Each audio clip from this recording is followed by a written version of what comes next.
One of our greatest fears as a kid was being left alone, and it didn't matter where, a park, home, or even in a store. And to this day, being alone in a dark alley or while taking an early or late night walk is still something off-putting. Why? Well, it's because we're vulnerable, and we don't have a full understanding on what's going on around us. To make things worse, imagine being alone in a giant facility, like a mall for example. After hours exploring one particular pizzeria, and don't worry, you'll have some great company there. In this video, I wanted to go through and break down the Return to Freddy's, a FNAF VHS fan created by the talented Valox.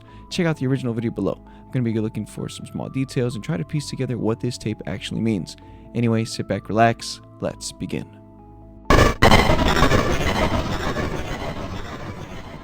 Let's look at a part of the description to get a better understanding. Here it reads the following.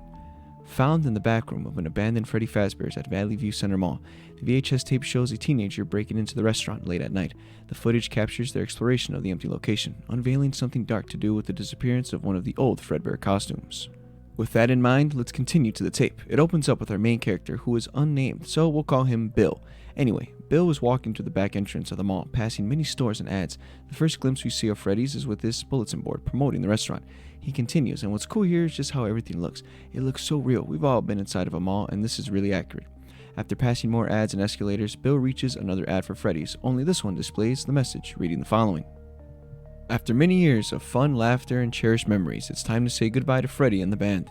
Join us one last celebration before we close our doors on November 14th. Thank you for being a part of our family all these years. By the way, this tape was recorded on November 18th. After that, we see the outside of the pizzeria.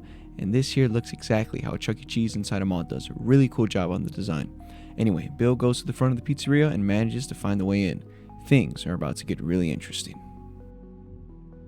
Bill is now in the pizzeria. Here we see everything. First, the prize counter empty. All prizes are gone. After that, we see a couple of posters of missing children. Cassidy Newton and Jeremiah Hall. A detail I noticed here, and I'm not sure if it's intentional or not, but the posters being right across the arcades and carousel is funny because obviously people are going to gravitate towards the games and the fun stuff instead of missing children. Moving on here, we have some booths to sit on, and then we have the main attraction, the show stage. Here we see Freddy, Chica, Bonnie, and Foxy, but before we can admire them, the power goes out, and immediately the place gets dark. This is where Bill deserves everything that's coming to him, because why would you stay, Bill? You could have ran, but no, he decided to venture deeper into the pizzeria. He walks towards the security room, but it's locked. Before he can investigate further, he hears heavy footsteps, and we see Chica standing there, looking innocent. She begins shrieking and repeating to start the show. Now, once again, why didn't you run, Bill? Come on, man, how many signs do you need? Anyway, Chica starts freaking out, and Bill still decides to go to the staff-only room. Here we see multiple things. First, we see the suit of Sparky. Now, if you don't know who Sparky is, which should be really surprising, but I'll tell you anyway. It was basically a fake FNAF fan-made animatronic that was a hoax back in FNAF 1, but now it's kinda canon, but not really since it was seen in the FNAF movie. But anyway, we see the suit slouched over. Then we see William Afton in the spring Bonnie suit, who has some voice lines from the actual FNAF film. We then see another suit slouched on the floor, and this one being from the FNAF film, Ella. She's also from the books. Bill then, in a frantic, starts to try to leave, but it's too late now, Bill. You know what's coming. William then knocks Bill unconscious. Also, I guess the camera too, since it cuts to black. We see Bill now inside the Sparky suit. He wakes up and immediately is spring-locked and gruesomely killed. Blood is seen and the life in his eyes are gone, until they glow again, setting the suit into animatronic mode. Rest in peace, Bill.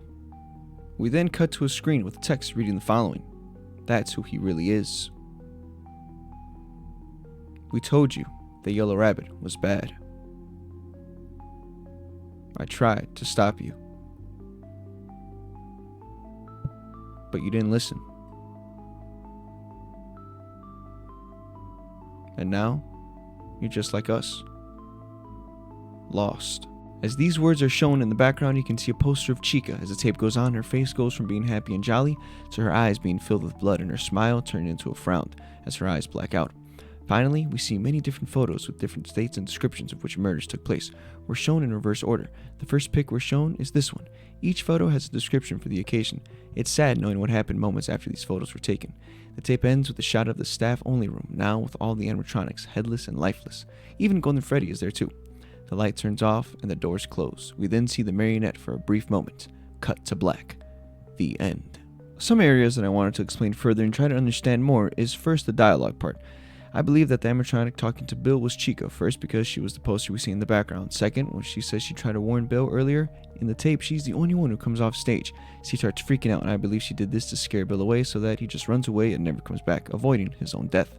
Next is the ending shot. Yes, we all see the animatronics lifeless, but then the marionette appears before the tape ends. This is a reference to the Give Life minigame from FNAF 2. The marionette is about to give life to these animatronics. I think that this was cool and nod to that, and we see how it actually looks instead of it just being pixelated.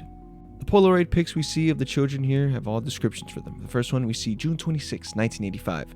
Dead dog. Here we see a little girl crying. Perhaps William lied to her and told her he can get her a new dog, or perhaps he will revive her dead one. Next we see June 28, 1985. Lost parents.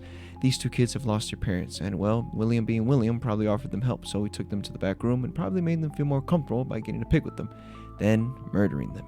The final pic is labeled July 1st, 1985. Birthday. These kids here are taken to the back for a private birthday party, and then were probably killed after this picture. All this happened 4 months before the pizzeria would close down. I lastly wanted to mention for fun that there's 2 arcade games in the entrance. One is for Duck Hunt and the other is for Mortal Kombat, so that's a little cool reference. I really like this tape. I think the idea of having a FNAF pizzeria in a mall is such a unique idea, and I don't think anyone has ever done this in the VHS community, so that's really cool. I like the aesthetic of the place. It's so simple and really looks like it could fit in a mall. As for the possible sequel, I'd like to see the office and how the place looked when it was in operation, perhaps an overnight tape with the security guard battling it out with the animatronics. Or maybe even one where we have a couple of detectives following this case and they go into the pizzeria to find it in the aftermath, but at the same time it cuts to the security guard trying to survive. It's kind of like 2 stories happening at once. But I know that whatever Valox does will be great. I really like this tape once again. I just think that he's overall really underrated. Let me know down below if you guys like me to break down more FNAF fan animations. I also want to thank you guys for the support on the channel. Please make sure to like and subscribe, check out some of my other videos, and I'll see you on the next one. Peace out.